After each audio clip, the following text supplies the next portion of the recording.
শুনুন, সত্যিকারের ইবাদত কি? কাজের মাঝে আল্লাহর ভালোবাসা নাকি তসবিগোনা? মোটিভেশনাল স্টোরি বাই সহজ কবি। আজ আমি সহজ কবি আপনাদের শোনাতে যাচ্ছি এক গ্রামের নীরব দ্বন্দ্বের গল্প, যেখানে মাটির গন্ধের ভেতরে লুকিয়ে আছে মানুষের ভেতরের অজানা দ্বন্দ্ব, এক অনির্বচনীয় রহস্য। চোখ বন্ধ করুন, বাতাসের শব্দ শুনুন, আর কল্পনা করুন মাঘের শীতের ঘন ভোর, যেখান থেকে এই গল্পের দরজা খুলছে। কুয়াশায় ঢাকা ভোর, কাঁচা রাস্তা ভিজে চকচকে, গাছের ডালে রাতের শিশির ঝুলে আছে মুক্তোর মতো। গ্রামের নাম মধুবন। এখানকার জীবন শান্ত, কিন্তু সেই শান্তির নিচে জমে আছে অদৃশ্য টান টান উত্তেজনা। গ্রামের পশ্চিম মাথায় পুরনো একটি মসজিদ, সাদা চুনকাম ছোপ ছোপ উঠে গেছে, কিন্তু ভোরের আজানে যেন সময়ও থেমে যায়। এই মসজিদের নিয়মিত মুখ সিরাজুল ইসলাম। সবাই বলে সিরাজ ভাই। লম্বা গরন, সাদা পাঞ্জাবি, হাতে সবসময় তসবিহ।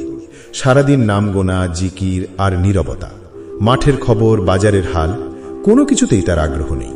অন্যদিকে আছে মোশাররফ, মাঝ বয়সে কৃষক, গায়ের রং রোদে পোড়া, চোখে সারল্যের দীপ্তি।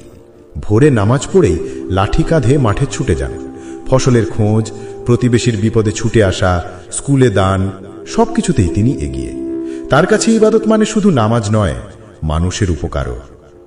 মধুবনের মানুষ দুই ভাগে বিভক্ত। একদল মনে করে সত্যিকারের আল্লাহওয়ালা সিরাজ ভাই, যিনি পৃথিবীর কোলাহল থেকে মুক্ত। অন্য দল বলে আসল সাধক মোশাররফ, যিনি মানুষের জন্য বাঁচেন। একদিন বিকেলে বাজারে অচেনা গুঞ্জন উঠল।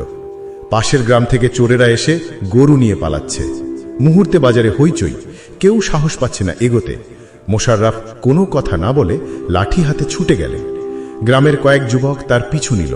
ধাওয়া, চিৎকার, লাঠির আঘাত। শেষ পর্যন্ত গরুগুলো ফিরে এলো। বাজারে উল্লাস ছড়িয়ে পড়ল। কিন্তু তখনও সিরাজ ভাই মসজিদের ভেতর বসেছিলেন। তসবিহের মৃদু আওয়াজ কেবল ভেসে আসছিল। লোকজন ফিসফিস করল, দেখলে মোশাররফ না থাকলে আজ গরু চুরি যেত। সিরাজ ভাই তো নামাজেই মগ্ন। আল্লাহ কি শুধু নাম গোনাতেই আছেন, নাকি মানুষের কাজে? কথাগুলো কুয়াশার মতো বাতাসে রয়ে গেল। রাতের শেষ প্রহরে যখন ঠান্ডা আরো ঘন, হঠাৎ গ্রামের দক্ষিণ প্রান্ত থেকে চিৎকার, আগুন! খড়ের গাঁথা থেকে স্ফুলিঙ্গ ছড়িয়ে গিয়েছে ঘর বাড়িতে। বাতাসে পোড়া খড়ের গন্ধ, শিশুদের কান্না, লোকজন ছুটাছুটি করছে, কেউ পানি ঢালছে, কেউ চেঁচাচ্ছে। সেই বিশৃঙ্খলার মধ্যে এক বিস্ময়কর দৃশ্য। সিরাজ ভাই মসজিদ থেকে দৌড়ে বেরিয়ে এলেন, চাদর ছেড়ে ফেললেন, পায়ে কাদা, চোখ লাল। তিনি বালতি হাতে পানি আনছেন, ঘরে ঢুকে শিশুদের কোলে তুলে বাইরে দিচ্ছেন। মুখে তসবিহ নেই, আছে হুঙ্কার। তার ভেতরের মানুষ যেন হঠাৎ জেগে উঠল। কেউ ভাবেনি তিনি এতটা শক্ত। আগুন নেভার পর নিস্তব্ধতার মধ্যে লোকজন তাকিয়ে রইল তার দিকে। ঠোঁট থেকে বেরোল মৃদু বাক্য। আজ সিরাজ ভাইকে অন্যরকম লাগল। ভোরের আলো ফুটতেই দেখা গেল সিরাজ ভাই একা মসজিদের কোণে বসে আছেন। ঠান্ডা বাতাসে তার নিঃশ্বাস কুয়াশার মতো উঠছে। মনে হয় তিনি নিজের সঙ্গে কথা বলছেন। শুধু নাম গোনা কি যথেষ্ট? মানুষের সেবাই কি আসল ইবাদত নয়? সকাল গড়ালে মোশাররফকে দেখা গেল কাঁচা রাস্তা মেরামত করছেন। পাশে এগিয়ে গেলেন সিরাজ ভাই। একসঙ্গে মাটি কাটতে কাটতে মোশাররফ হেসে বললেন, ভাই, ইবাদত মানে আল্লাহর আদেশকে জীবনে চালু করা। মানুষের উপকার ছাড়া জিতির পূর্ণ হয় না। সিরাজ ভাই নরম হেসে জবাব দিলেন, আজ বুঝলাম শুধু নাম গোনা নয়, নামের আলোকে বাঁচাটাই আসল ইবাদত। সন্ধ্যায় গ্রামের আকাশে ফজরের আজানের সুরের মতো শান্ত এক আলো নেমে এলো। দুজন পাশাপাশি দাঁড়িয়ে আছেন, একজন নীরব তসবিহ হাতে, আরেকজন কাদামাখা লাঠি হাতে। মানুষ অবাক হয়ে তাকিয়ে আছে। মনে হয় তারা একসঙ্গে আলোর দিকে হাঁটছেন। আমি সহজ কবি এই গল্পে মধুবনের নীরব ছায়া থেকে শিখলাম, ইবাদত শুধু ঠোঁটের শব্দ নয়, মানুষের সেবার মধ্যেই তার পূর্ণতা। চলুন দর্শক, এ সম্পর্কে কিছু ধর্মীয় রেফারেন্স শুনি।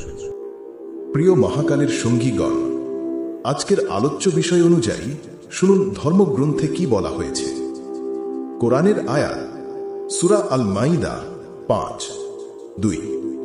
তোমরা সৎকর্ম ও আল্লাহ ভীরুতে একে অপরকে সহযোগিতা করো, কিন্তু পাপ ও সীমা লঙ্ঘনে সহযোগিতা করো না। আল্লাহকে ভয় করো, নিশ্চয়ই আল্লাহ কঠিন শাস্তিদাতা। সহিহ হাদিস, সহিহ মুসলিম। রাসূলুল্লাহ সাল্লাল্লাহু আলাইহি ওয়াসাল্লাম বলেছেন, মানুষের মধ্যে সেই শ্রেষ্ঠ যে মানুষের উপকারে আসে। সহিহ মুসলিম, হাদিস 2573। সহজ কবির সরল কাব্য। শীতের কুয়াশা ভেদ করে একটি আগুনের গল্প আজ। নীরব তসবিহের শব্দে লুকানো দ্বন্দ্ব, মানুষের সেবায় খুঁজে পায় সত্যের রং। নাম নয়, কাজের আলোয় জ্বলে আল্লাহর ইবাদতের মূল সুর। হৃদয় যদি মানুষের পাশে দাঁড়ায়, সেই পথেই জিকির হয় পূর্ণ। তুমি যদি হাত বাড়াও কষ্টে, প্রতিটি ফোঁটা ঘাম হয় দোয়া, প্রতিটি হাসি হয় আলোর দিশা, সেখানে ঈমানের সৌরভ ছড়ায়। প্রিয় সঙ্গীগণ, একটি প্রশ্ন জাগে সহজ কবির মনে, আমরা কি শুধু শব্দের জিকিরে আবদ্ধ, নাকি মানুষের উপকারে সত্যিকারের ইবাদত খুঁজি? আপনার উত্তর কমেন্ট করে জানাবেন। আপনার গঠনমূলক কমেন্টের অপেক্ষায় রইলাম। ধন্যবাদ। আনতে সহজ কবি। একটি বিনীত নিবেদন, মহাকালের সঙ্গী ইউটিউব চ্যানেল সার্চ করে সাবস্ক্রাইব করুন এবং শিক্ষামূলক কন্টেন্ট দেখুন।